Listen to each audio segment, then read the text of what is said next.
Great. Okay. Okay, Good morning, nope. Good afternoon, everybody. It's 10 minutes into the afternoon. And I want to thank our great ranking member of his GAC, Senator Peters, and a great member of his GAC and head of PSI, Senator Blumenthal, for joining me.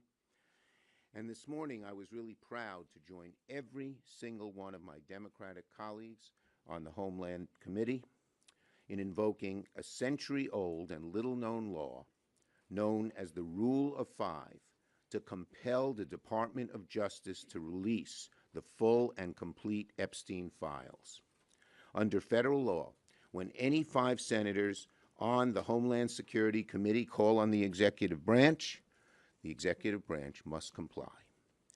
Our request covers all documents, files, evidence, and other materials in possession of the DOJ, the FBI, related to the case of United States versus Jeffrey Epstein. While protecting the victims' identities can and must be of top importance, the public has a right to know who enabled, knew of, or participated in one of the most heinous sex trafficking operations in history. Let me remind everyone of what's happened in recent months. Donald Trump campaigned on releasing the Epstein files. He broke that promise. In February, FBI Director Kash Patel promised during sworn testimony in his confirmation hearing he would, quote, make sure the American public knows the full weight of what happened. Well, that has yet to happen. A.G. Bondi said in February that his supposed, quote, client list, she said, was sitting on her desk right now to review. And she said that's been a directive by President Trump.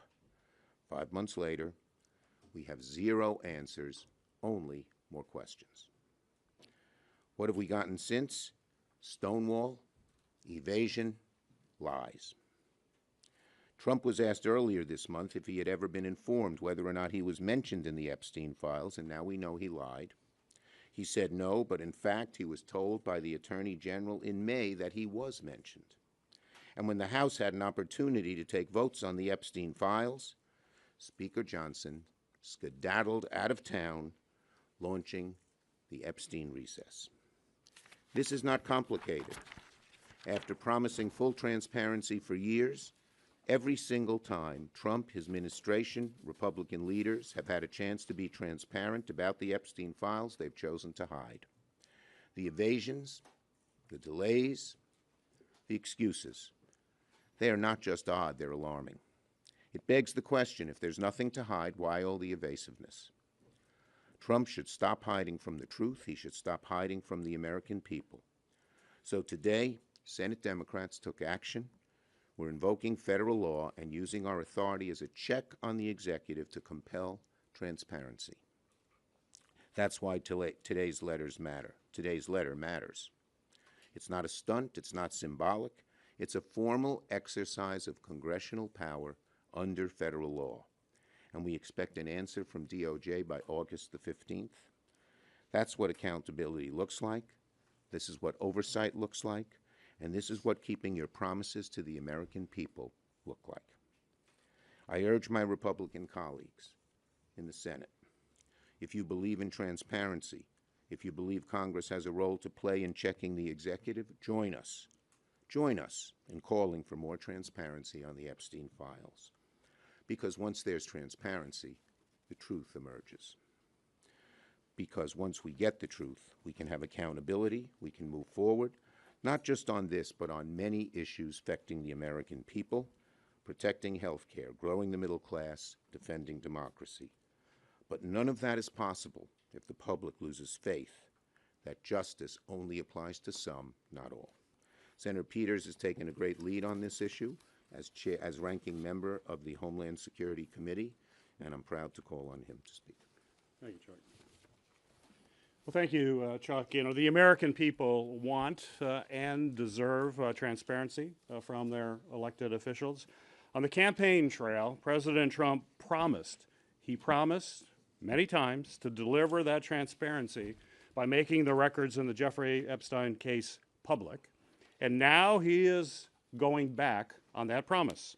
This kind of reversal is what leads to distrust of elected officials. It also, we all know, it breeds conspiracy theories and misinformation. But the solution is very clear.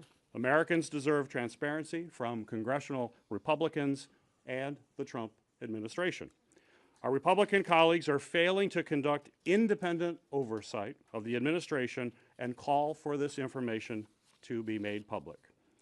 Some have even publicly said they want to provide, and this is a member of the U.S. Senate, a Republican member, who said that they wanted to provide, quote, cover. Republican senators said it. They want to provide cover to President Trump after his reversal. And that's why my Homeland Security Committee Democratic colleagues and I are pressing the Justice Department to produce files related to the Jeffrey Epstein investigation. We are using very unique statutory authority that is granted only to our committee, the Homeland Security and Government Affairs. The statute that we are invoking requires the administration to hand over documents requested by any 5 members of the Senate committee. This letter demands that the Justice Department produce documents that Attorney General Pam Bondi and FBI Director Akash Patel have publicly already confirmed they have in their possession. We all know, in fact, that the Attorney General said, quote, she said, they're sitting on her desk. It should be pretty easy to turn over documents that are sitting on the Attorney General's desk. It's certainly disappointing that we have to take this action to hold President Trump to his word, but we believe that providing this transparency is what is best for the American people. Joining me on that letter and also working in his own right as the ranking member of the Permanent Subcommittee of Investigations as part of my committee is Richard Blumenthal. Thank you, Gary. Senator Blumenthal. Thank you. I want to thank, first of all, Senator Schumer for his leadership and Chairman Peters, Ranking Member Peters, for taking the lead here as well. This letter has the force of law. This letter invokes a statute that has been little used because it has been unnecessary in the past to enforce transparency. It's necessary now because this administration is stonewalling and stalling and concealing. And the American people are rightly asking, what do they have to hide? What's at stake here is not just the president's promises, although they are absolutely clear when he said, quote, President Trump says he will declassify the 9/11 files, JFK files, and Epstein files, end quote. That's President Trump. What's at stake here is more than the president's promises. It's the credibility of our justice system and the question whether there was proper criminal prosecution, whether it was complete and full, whether it was accurate, and what additional facts the American people are entitled to know. What's at stake is also the victims. This crime by Jeffrey Epstein and Ghislaine Maxwell was not a victimless crime. It was not just about money laundering. It was not just about lying to the government. It was about exploiting women, in fact, girls. Girls who were mercilessly and repeatedly subject to abuse and trafficking. And that is why the American people have a right to know who else was involved, whether the system really was rigged in favor of the rich and powerful, which is what the suspicion has been on the part of a lot of the president's supporters and why they so enthusiastically greeted his promises of full disclosure. He's broken those promises. We're going to enforce the law to make him fulfill his commitments to be transparent and full in disclosure. Thank you. Thank you, Richard. We'll take questions on this subject first. Yes. Would this law compel information that's under grand jury seal by the courts to be released to the committee? Yeah, look, there can be redactions, and we're not going to break. Whoa, are you okay? We're not going to force any agreements that have been broken, but we believe almost everything can come out, barring any. Well, that'll have to be litigated. Yes. Would you accept the Justice Department limiting the reading of these files to leadership or members in a? I think they should be made public. I mean, certainly to the Congress and to the public. Public has a right to know. Including the interviews that were done recently with Maxwell in the last couple of days. All the notes that were taken, any recordings, should be made public as well. And, you know, the redactions that Senator Schumer mentioned are standard operating procedure in the Department of Justice when it does a report based on an investigation. It's rare, but it's not unusual. Yeah. When the Justice Department Go ahead. You both can go. Do you want to go at once? We'll answer to. Go ahead. He goes first.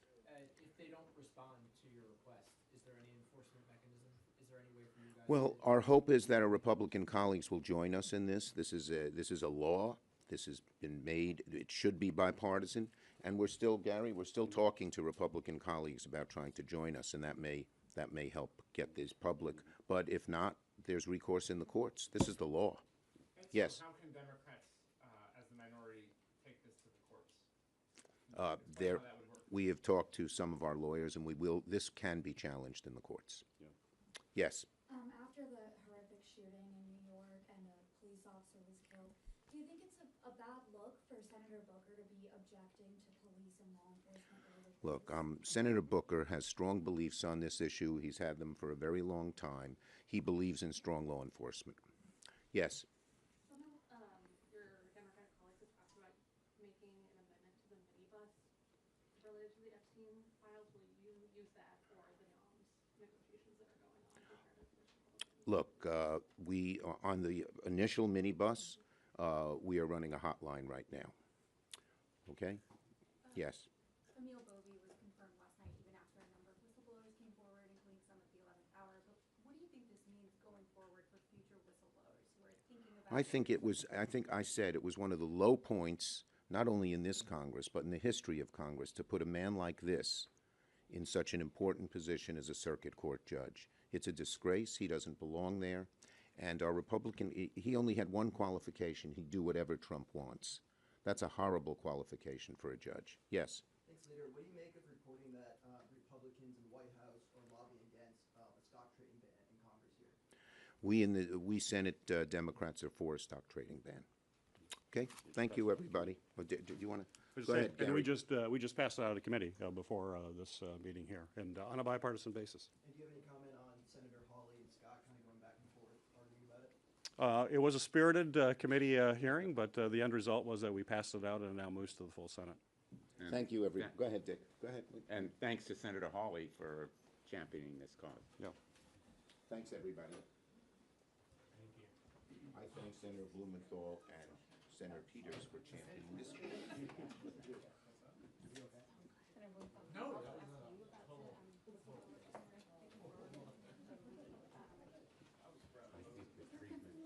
Just looking for hands. Oh, what?